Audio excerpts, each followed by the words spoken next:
The problem was that the Romans wouldn't accept defeat. The Romans are not giving in, they keep on going.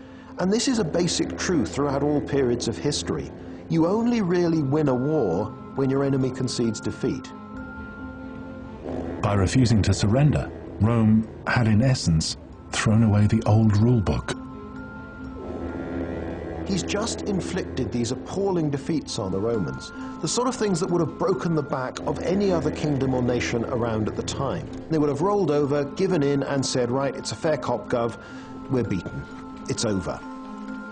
Hannibal had completely misjudged the mindset of the Romans. This was his critical mistake.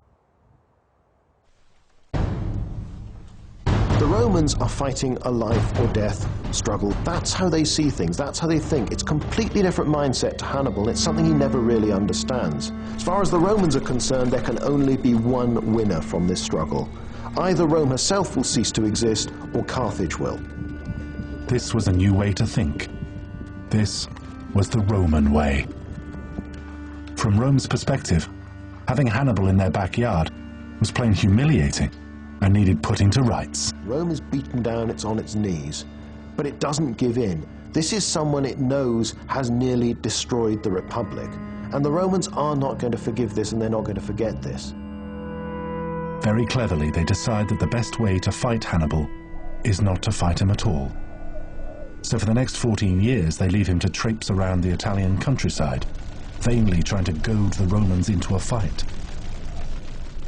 But they refuse to be drawn into another pitched battle. The Romans are denying Hannibal his greatest strength. He's got this terrific army. He's the most gifted tactical commander that the world has seen, and Hannibal can't use those advantages anymore unless the Romans actually offer their armies up for destruction.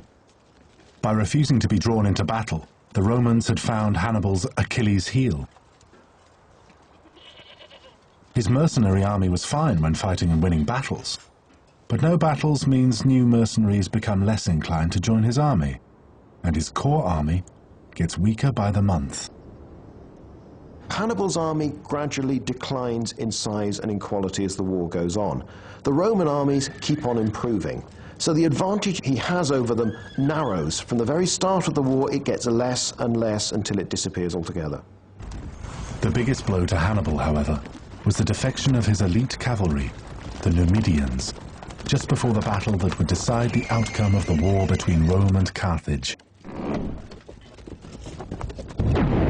And commanding the Roman army at that battle was Hannibal's nemesis. He was Scipio Africanus. He and his father had been facing Hannibal ever since he first arrived on Roman soil. Scipio is present the first time Hannibal defeats a small Roman force. He's present at Cannae. He may have been there at some of the other battles as well.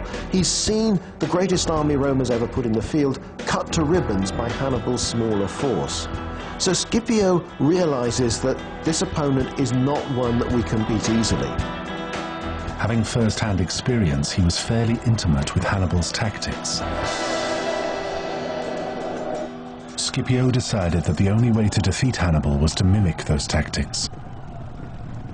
He took the fight to Africa and threatened Carthage itself, just as Hannibal had done to Rome. Hannibal was recalled from Italy to defend his home city.